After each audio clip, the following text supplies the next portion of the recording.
This courtroom is about to witness a case that's as disturbing as it is shocking.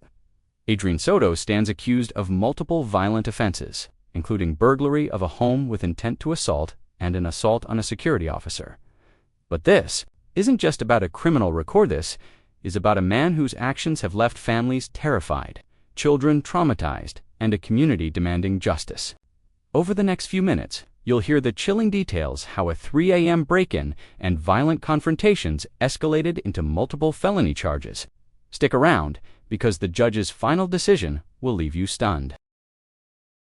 All right. And my understanding, he entered a plea in 2 cases. Is that correct? That's correct, Judge. All right. The court is calling 2020 CR 2993 and 2023 CR 043W, State of Texas versus Adrian Soto. Could I have parties announced for the record for the state? Ruben Herrera for the state. Defense? David Andre Woodard from Mr. Soto. Are you Mr. Soto? Yes. And cause number 2020 CR 2998. You enter a plea of no contest to burglary of a habitation with intent to commit assault. According to the plea bargaining agreement, punishment is to be assessed at 8 years in the prison, and the state is opposing your application. Listen closely to the state's argument here. The prosecutor is not just talking about crimes on paper, he's painting a picture of escalating violence, burglary, assault, and terrorizing the same family repeatedly. Breaking into a home through an open window at 3 a.m., grabbing a child from their bed. This is every parent's nightmare, and the state is making it crystal clear they believe probation is not an option here. Do you think someone with this pattern of behavior deserves another chance, or is prison the only way to keep the victim safe? It's be assessed at 8 years in the prison. They're opposing your applications. Have both parties had a chance to review the PSI report, state? Defense? I have, Judge. Any objections to the PSI report, state? No objection. Defense? No, Your Honor.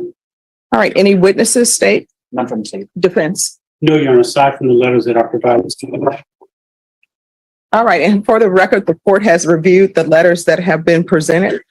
The court will hear arguments, state. Your Honor, based on the defendant's criminal history, he did pick up these felony cases as well as multiple misdemeanors that are also pending involving the same family. The defendant's conduct is escalating and continues to terrorize the family, including the complainants on this case, as well as her brother, her children, and her mother. And the burglary for habitation, a burglary to a habitation case, defendants alleged to have entered the house through a open window or through an unlocked window and grabbed the child from where he was sleeping at 3 o'clock in the morning. He's shown a disregard for the safety and welfare of the complainant as well as the children. The emotional weight of this case is heavy. Notice how the prosecutor emphasizes the safety of the complainant, her children, and even her extended family. This isn't just about one-night hits, about a chain of events that show disregard for human life and safety. When the state mentions fear of future violations, it's a legal strategy, but also a plea for protection. If you were in the victim's shoes, would you feel safe knowing this man could walk free on probation? In the household. And it's the state's fear that if the defendant were granted probation, he would continue to contact the family and continue to violate any no contact orders that would be entered. I would believe that the only way to ensure the safety and the welfare of the complainants are to sentence the defendant to the prison. Defense? Judge, I reviewed the PSI and also talked to Mr. Soto this morning regarding the impact statement as provided in the PSI, and I've asked him, since this incident, have he had any contact with the complainants? And since the incident, he stayed away from them. He does have 2 children with the young lady. He hasn't seen the children because of this incident, but he has not gone around them or their household. So I think he's shown that he can stay away from them. I don't think he needs prison to stay away from him. Since he's been on bond, since these cases have been pending, he stayed away. Now the defense steps in, and their strategy is clear. Paint Adrian Soto as someone who can change. They're pointing out his work as a painter, his family support, and his claim of staying sober since the incident. But here's the real question: does employment and family support erase the trauma caused to the victims? Should the judge trust someone who's facing multiple felonies just because they promise to do better. Let us know what you think in the comments. Should rehabilitation outweigh punishment here? Also, Judge, the TAP evaluation, I noticed that it is recommending inpatient treatment. If the court did grant his application for deferred, we would ask the court to first see how he does in intensive outpatient treatment, because he's shown that he can stay drug-free. But I do think he would need some assistance with that. Even though he's been doing it since he's been on bond, we would ask the court, if the court did grant his application for deferred, to place him in intensive outpatient treatment prior to placing him in inpatient treatment. He accepted responsibility for both offenses. He pled to these cases. And now we're here before the court asking the court to grant his applications for deferred. All right, so this is the court's issue. And not really an issue, but these are things that I think. The judge is now breaking down the timeline, and this is where things get real. We're hearing about a pattern that stretches back years, including violations of protective orders, continuous violence charges, and new offenses, despite prior arrests. This isn't just bad luck. It's a repeated cycle of bad choices. Judges often look for a turning point, something that shows the defendant has learned their lesson. But with each new case, Soto's credibility crumbles. What would you do if you were the judge here? But that's what he's charged with. Then after that, you would think something would click. Hey, I just got arrested, because I know he would have gotten arrested on that and made bond, and he would have gotten an attorney. So you would have thought that something would have clicked with that. But what ends up happening is on December 27, 2019, he picks up this burglary. Then you would have thought something clicked with that. But then what ends up happening? He picks up the he picks up the violation of the court order or bond order or protective order on December 31st, 2019.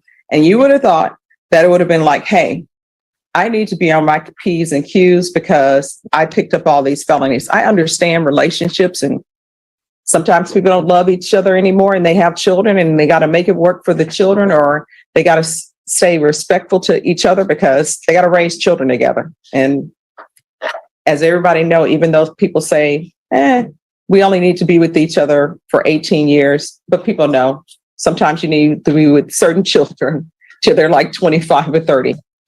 I understand that. But then what ends up happening? He ends up picking up another case that he pled to, which is the assault case, on September 17th, 2022.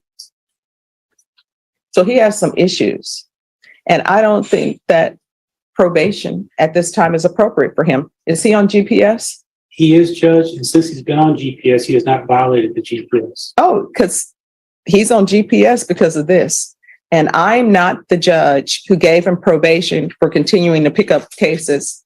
Some other judge did that, and the only thing I came back to do was probably add the GPS so that everybody would know where he was. So I'm not inclined to give him probation. I'm not going to give him probation. I'm going to sentence him. This is the turning point. The judge makes it clear. Probation is off the table. 5 years in prison for each offense, served concurrently, plus a hefty $1,500 fine. Notice how the judge lists every single case and emphasizes family violence. This is the justice system's way of sending a message, not just to the defendant, but to anyone who thinks they can keep pushing boundaries without consequences.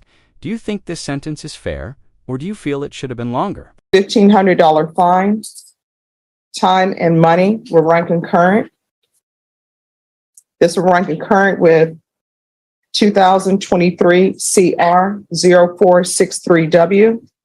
Take in consideration 2022 CR 3661. 2021 CR 3086, night mag number 679462. The following county court cause numbers: 634960, 6048888, 630200, 634987, 634989. There's an affirmative finding of family violence. there's to be no contact with Augustine Olvera, Olvera, Elvira. The judge isn't just handing down prison time, there are strict conditions too. Adrian Soto is now barred from contacting the victims and permanently losing the right to own firearms or ammunition.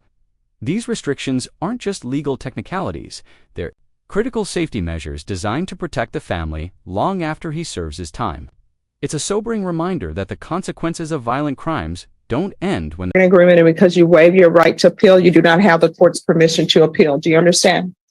Because this is a felony conviction, you're not allowed to own or possess any weapons or ammunition. If you have a question over what a weapon or ammunition is, you'll need to speak to an attorney. You understand? All right, we can go off the record. I'll retain jurisdiction. Both cases, Judge? Yes. Sometimes, it is about it's always about rehabilitation, but it's also about protecting the community, and it's also about punishment. Sometimes people think the justice system isn't about punishment, but really, all these cases, there's an air of punishment involved, but hopefully rehabilitation. I know you probably think this is the end of the world. I came in here, I'm going to prison, but you're young, you still have a chance to get your life together. Please don't go to prison and get a bunch of tattoos because you're clean shaven now. Please let it stay that way, okay? And with that, the case is closed. Adrian Soto is headed to prison, with the judge making it clear that protecting the victims and the community outweighs any second chances. What do you think about this ruling? Should someone with this track record get another shot at probation? Or was this sentence exactly what justice demanded? Share your thoughts below. If you found this breakdown as gripping as we did, hit that like button, share this video with your friends, and don't forget to subscribe for more jaw-dropping courtroom